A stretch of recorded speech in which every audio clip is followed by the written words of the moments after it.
C'est avec une profonde émotion que je m'exprime aujourd'hui devant vous. J'ai voulu, en ouvrant les portes de ce procès le 2 septembre dernier, que la société puisse se saisir des débats qui y sont tenus. Je n'ai jamais regretté cette décision. Je vous remercie. Bravo, Madame Pellicot, vous êtes satisfaite des peines? Le verdict est tombé, 51 hommes sont condamnés. Et maintenant, en nous présentant sa douleur, Gisèle Pellicot a mis un miroir devant la société. Elle a réveillé une mémoire collective, un besoin de parler, d'agir, de faire mieux. Quelque chose de bien plus grand qu'un procès.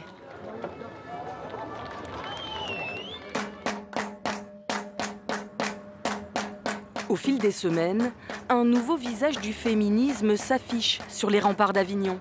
C'est là, parce que si on se fait arrêter, c'est à la fin. Le collectif des Amazones est mobilisé depuis le premier jour du procès.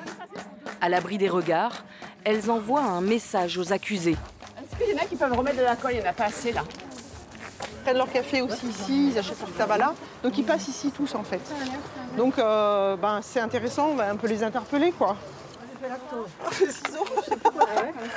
Ce soir, on a choisi de coller des phrases de violeurs, c'est-à-dire des phrases entendues en audience sur toutes les façons de violer, alors par inadvertance, par accident, contre mot, par curiosité. C'est inimaginable en fait. On entend des choses qu'on ne peut pas imaginer et on se dit tous les jours que la réalité dépasse largement la fiction. Et là, on en a la preuve depuis le premier jour du tribunal et ça n'arrête pas. Ah, il est parfait celui-là. Quelqu'un a une phrase ou j'en sors une? Blandine Desverlanges est la fondatrice du collectif. Elle s'était préparée depuis des mois à la tenue de ce procès. Entrer dans l'action, c'est exprimer sa colère. En faisant ces collages, on soutient Gisèle Pellicot, on soutient Caroline, sa fille et toute sa famille, mais on soutient aussi toutes les femmes qui ont été victimes ou qui sont aujourd'hui victimes de violences, notamment dans leur foyer, puisqu'il s'agit surtout c'est le principal endroit où les femmes sont victimes de violences, dans la famille. En fait, en faisant ça, on les soutient.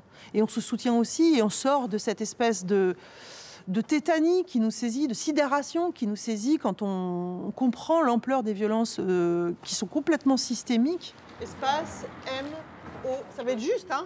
Et moi, ça me donne de la force, ça me donne du courage, ça me rend heureuse de participer à cette lutte. Nous, les femmes, nous pouvons parler, nous pouvons occuper l'espace.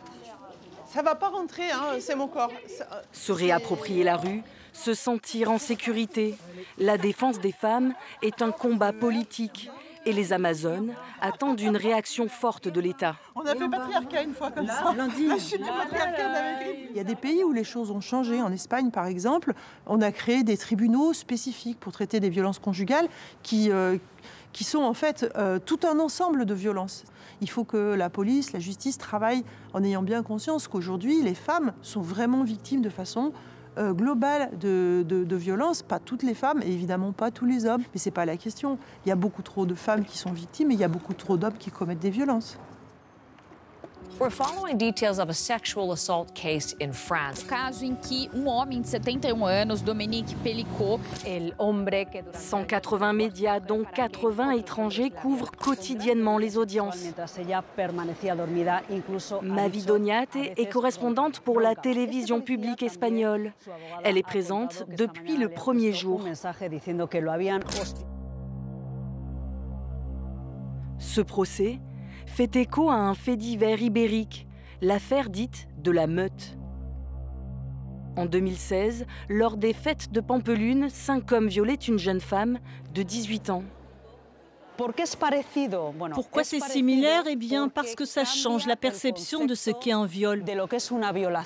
C'est-à-dire qu'il devait forcément y avoir de la violence, de la résistance. Mais la victime de la meute, en état de sidération, devant 5 hommes qui abusent d'elle, n'a pas pu réagir, encore moins se défendre.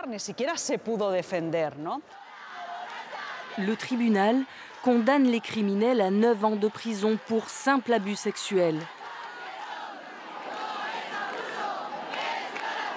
Ce verdict déclenche une vague d'indignation dans tout le pays et, in fine, une réforme de la loi.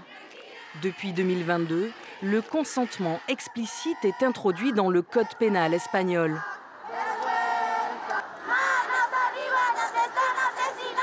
Une relation dans laquelle une personne, dans ce cas précis une femme, ne dit pas non, mais ne dit pas oui non plus, ce n'est pas une relation sexuelle, c'est de la violence sexuelle.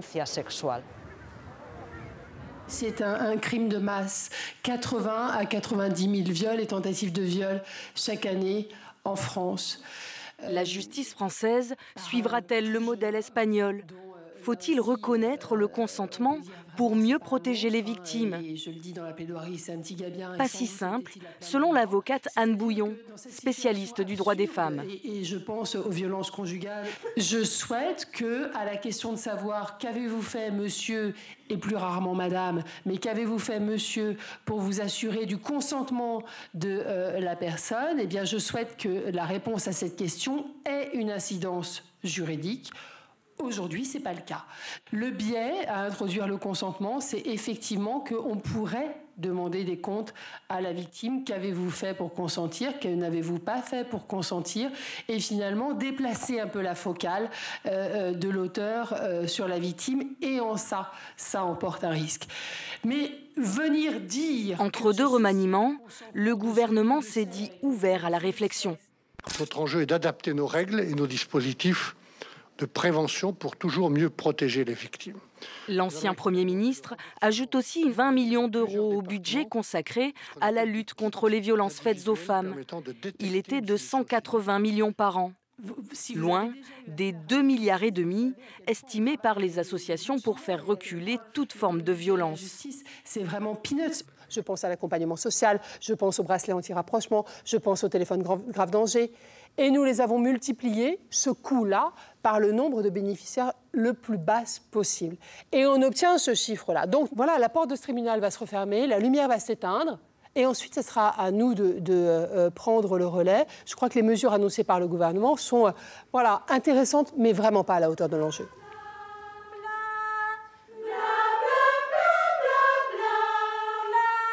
En attendant un geste politique, à Marseille, une mémoire collective chante sa douleur. On est des femmes et on chante fort. C'est juste cette puissance d'être en vie et de vouloir exprimer la joie, la colère.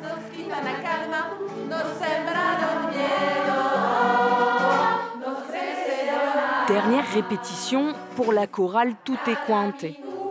Bientôt, elle chantera sous les fenêtres du tribunal d'Avignon.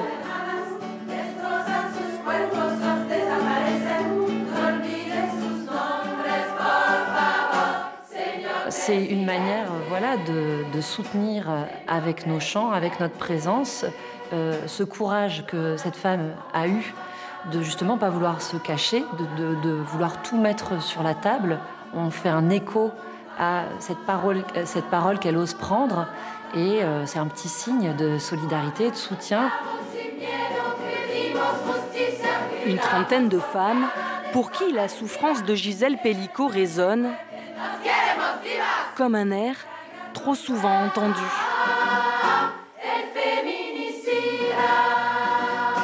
Attention, on dit plus Valéria, on dit Gisela. Soy Ingrid, soy Fabiola, soy Gisela. Ça me donne envie de pleurer. Oh, bah tu peux. Oh, chouchou. Bah oui, c'est vrai, c'est émouvant. Moi, je sais que par rapport à d'autres choses que j'ai tues dans ma vie, cette femme, elle me permet au moins de me le dire à moi-même. Et je voudrais la remercier. C'est énorme ce qu'elle est en train de faire pour nous, Françaises, parce qu'on a cru qu'on était des femmes libérées. Et en fait, pas tant. On est quand même dans un pays, au fond, où les hommes ont du mal à nous respecter. Je ne me suis pas défendue. Et elle le fait. Donc je me demande quand est-ce que moi, je le ferai. Dès lors que le procès a démarré, en fait, ça a remué en moi une histoire personnelle. Et en fait, parler, c'est difficile en fait quand on a vécu certaines choses, mais de la voir, elle, se battre debout, moi, ça me redonne en fait espoir de peut-être un jour parler. Et voilà, la soumission chimique, la soumission quelle qu'elle soit, c'est pas possible en fait. Et moi, je la vois vraiment, oui, comme un symbole de lutte pour nous les femmes. Donc je pense qu'il y aura vraiment un après, j'y crois beaucoup.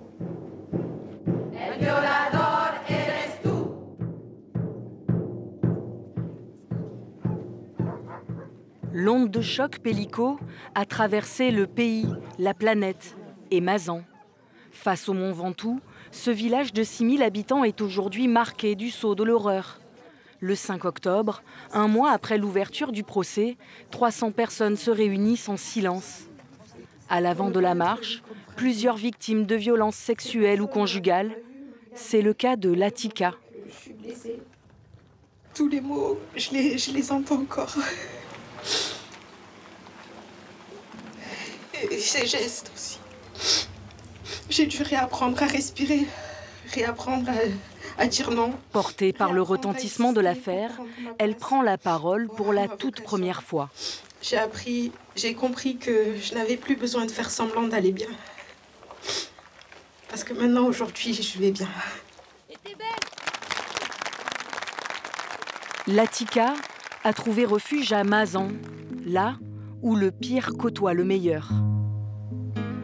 On se prend toute cette colère et nous, qu'est-ce qu'on en fait de cette colère pendant que eux la rejettent? Eh ben, on la stocke en nous et on souffre. Elle se reconstruit dans cette ferme associative depuis ce jour de 2019 où elle fuit un mari violent. Pendant 10 ans, Latika a vécu avec les menaces et la soumission chimique. J'ai eu du mal à le dire pendant longtemps. J'ai essayé de garder ça dans un coin de ma tête et de me dire bon, c'est peut-être pas si grave, c'est peut-être pas si grave. Et si cette mère de 3 enfants trouve aujourd'hui le courage de témoigner, c'est grâce à une personne. Gisèle, quand je l'ai entendue parler, j'ai vu son courage de suite. Je me suis dit mais c'est hyper courageux. Elle a porté plainte de suite, elle a fait ce qu'il fallait de suite et elle s'est montrée de suite avec la tête haute en disant que la honte change de camp quand même. C'est pas quelque chose qu'on arrive à penser de suite quand il nous arrive ce genre de choses. Moi, quand il m'est arrivé ce qui m'est arrivé, j'avais honte et j'ai pas pensé du tout à un instant que c'était pas à moi d'avoir honte. J'ai pensé mon corps est sali maintenant. Et en plus c'est mon mari. Donc est-ce que j'ai le droit au moins de me sentir comme je me sens? Latika a porté plainte une première fois, mais un policier minimise les faits. Ce n'est peut-être pas si grave, lui dit-on. Gisèle Pélico lui redonne de la force. Je voulais réouvrir la plainte que j'avais faite qui était classée sans suite. Bon, j'ai téléphoné, mais on m'a dit que voilà, ça ne changera pas, j'ai pas de preuves. donc voilà, mais au moins j'ai tenté et j'ai été fière de moi de l'avoir fait. En France, 94% des plaintes pour viol sont classées sans suite. Seul 1% des auteurs est condamné. À toutes les personnes, femmes et hommes, qui à travers le monde sont victimes de violences sexuelles.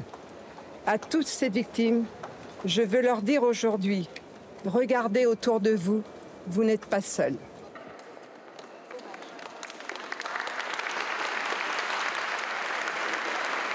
Des encouragements chaque jour par un public quasi exclusivement féminin. Est-ce que tous ces hommes ne se sentent pas un peu coupables en tant qu'hommes? Ils ne sont pas des violeurs, mais c'est ce sont les hommes qui sont jugés. Et ils sont peut-être gênés par rapport à ça et ils préfèrent ne pas venir. Alors, est-ce le procès d'un genre? Les hommes sont-ils tous coupables d'une complicité masculine ou de parfois préférer regarder ailleurs? C'est un moment important cet après-midi parce que Maître Zamaro va plaider pour la première fois pour son client. Ils sont une poignée à assister au procès pour certains de manière très assidue. Et ils s'interrogent. Comment sont devenus des violeurs ces hommes-là? Est-ce que c'est vraiment une enfance chaotique ou qui ont vécu vraiment des viols, pour certains? Est-ce qu'on devient violeur quand nous-mêmes on a été violés? Ça, c'est des questions que je me suis posées. La première fois que je suis venu au tribunal, j'ai entendu des femmes qui disaient les hommes, c'est des violeurs, les hommes sont tous des potentiels violeurs. Et je ne suis pas du tout d'accord avec ça, quoi. Rétrospectivement, je me dis, mais finalement, dans ma vie, il y a une ligne rouge. J'ai peut-être été des fois proche de la ligne rouge.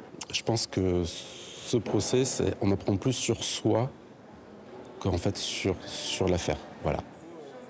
L'affaire des viols de Mazan dérange, bouleverse, bouscule. Alors l'après, s'il y en a un, sera-t-il écrit par les jeunes?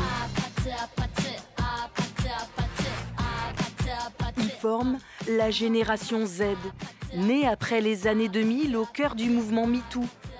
MeToo, ou l'expression d'un ras-le-bol mondial pour dénoncer les violences subies par les femmes et les agressions du quotidien. Et bonsoir. Rendez-vous un samedi soir pour un apéro marseillais. Elsa, Alice, Jean, Nel et Bichente sont étudiants. Ils ont entre 22 et 25 ans. Des fois, la séduction, c'est un peu ce côté de tu me plais, toi non plus, etc. Du coup, il y a toujours ce côté de tu peux te dire des fois ah, est-ce que je lui plais ou est-ce que je lui plais pas? Tu peux dire genre bon, là, elle me fait douter, je vais essayer un petit truc, si jamais ça passe, tant mieux, si ça passe pas, tant pis. Et puis si ça passe pas, par contre, te dire bon, bah voilà, là, je pense que ça va être 2 noms d'affilée, à un moment, il faut arrêter de déconner, tu te casses et tu t'en mets pas la personne. Ça rend le oui plus beau à la fin. Le jour où ça match, voilà. Non, oui. Ils se sont construits avec le mot consentement dans leur vocabulaire. Le consentement au centre de la conversation, le consentement comme socle de la relation avec l'autre. Après, je sais aussi avec mon copain, si un soir on était rentrés un peu bourrés, il m'a toujours demandé si j'étais consentante pour faire des choses et tout. Mais plusieurs fois, et ça rassure. Moi, j'ai des copines qui m'ont expliqué plusieurs fois qu'à le moment d'aller plus loin, elles se sentaient plus de dire non parce que justement, elles étaient allées trop loin dans leur oui, quoi. Ouais, ça veut dire qu'au final, le consentement, c'est aussi juger son propre consentement. C'est pas que le consentement de l'autre. C'est surtout savoir comment réagir face à la personne. Plutôt voir comment la personne en face réagit face au fait qu'on a changé d'avis. Peut-être qu'aujourd'hui, on ne peut plus tout dire, tout faire. Les blagues potaches entre amis, les mains baladeuses en boîte de nuit. La nouvelle génération prend-elle conscience que ce qui était accepté comme une fatalité doit aujourd'hui être dénoncé? Avant, je me suis forcée à beaucoup de choses, je trouve, et beaucoup moins maintenant où je sais établir mes limites et le non, ce sera un non. Les femmes de notre âge sont beaucoup plus aptes à dire non que des femmes d'il y a 10 ou 20 ans. Et heureusement, mais grâce à énormément de combats qui se passent autour de nous actuellement. Vous êtes peut-être un peu plus porté par ce mouvement-là, cette prise de conscience-là, mais est-ce que c'est pas anxiogène?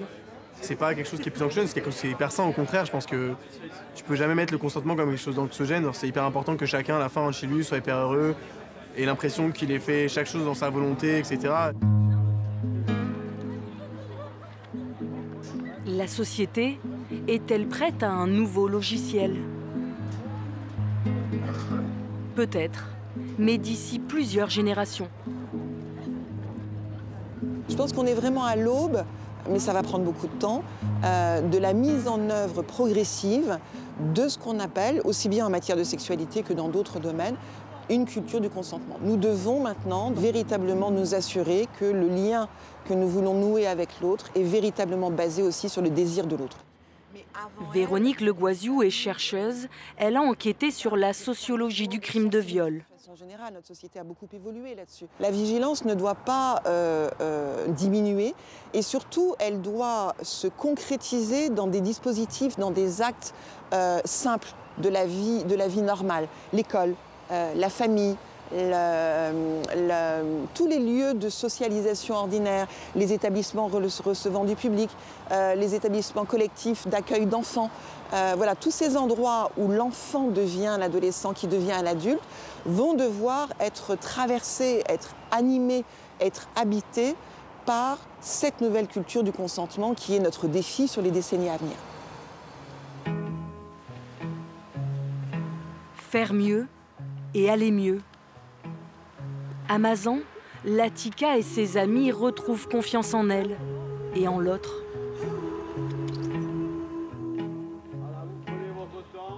Au début, j'étais comme une petite fille qui avait peur de tout et qui pensait que tout le monde était mieux qu'elle. Et je me rends compte que j'ai évolué et j'ai plus à penser comme ça. J'ai ma place, je peux m'exprimer, j'ai le droit d'exister. Et ça, c'est énorme. Tu prends toujours ton temps, tu fais si tu sens, tu ne fais pas si tu ne sens pas. Debout, fameux esclaves, et brisons nos entraves. Debout, debout.